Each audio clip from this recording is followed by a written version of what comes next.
Hey, what's up everybody?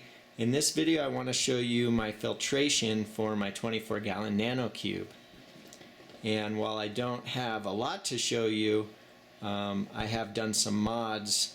I just used the stock built-in 3-chamber sump in the back there, and I've changed most of everything out from the stock setup. Obviously, to house these anemones and the 3 clams, I got to have pretty decent filtration, but also on a nano tank, I mean, water changes are important, so I do those as well. So I'm just going to take you over to the top here. I removed my back panel of glass, and my first purchase, it's like 10 or 12 bucks, is this little surface skimmer, which is huge because it keeps all the dust and particles from settling on the surface.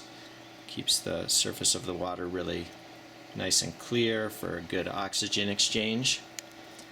So the water goes over that and it just kind of dumps into the first chamber, and I bought the in-tank media tower. So it's that plastic piece there that has 3 shelves on it, and what you're seeing there is just a piece of blue sponge, and I'm pretty diligent about washing that out every 4 or 5 days, keeping that clean. You know, that's catching most of the larger debris. Then on the second shelf, I use a nano bag of ChemiPure Elite, and then on the bottom shelf I have a small bag of MPX bioplastics. So the water passes down through those 3 shelves, and then it goes underneath and it comes up through the second chamber, and I have done what a lot of other Nano Cube owners have done. I have made a custom refugium in the middle chamber. And I tried a little skimmer here at one point, but it just made a bunch of noise. It didn't produce a lot of skimmate, so I did away with that. And this is really my main filtration, and this just works really great. I have little Coral Life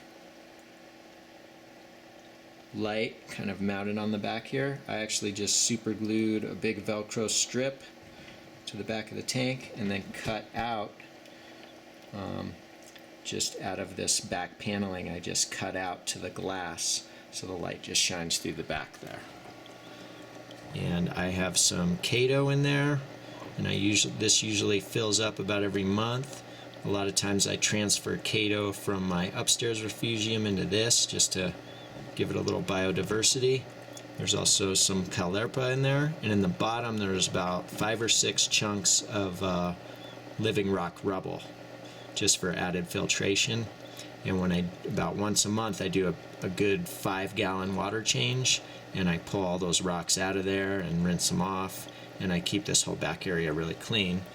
And then the water passes through this just to the final chamber, which just houses my return pump, which I replaced the stock one with a Maxi 900. I got my heater in the back chamber, and that's about it.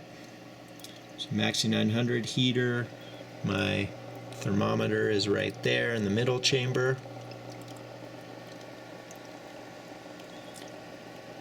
And for flow in this tank, I would love to get another MP10 at some point, which I'll probably do. But for now, it's just the Maxi 900 return, and I have a Corallian Nano kind of pushing water across the back of the tank. And there's actually not a lot of flow in this tank, but I mean, this tank just, everything really thrives in here. Some of these corals and stuff and clams, I had issues upstairs in my 90-gallon, and I bring them down here. Actually, all 3 of these Maxi Mini carpet anemones I had upstairs, and they weren't doing too good for some reason. I think the butterfly fish was picking on them, but I moved them down here and they just planted themselves on that rock, and they just do great. I mean, they've been really thriving.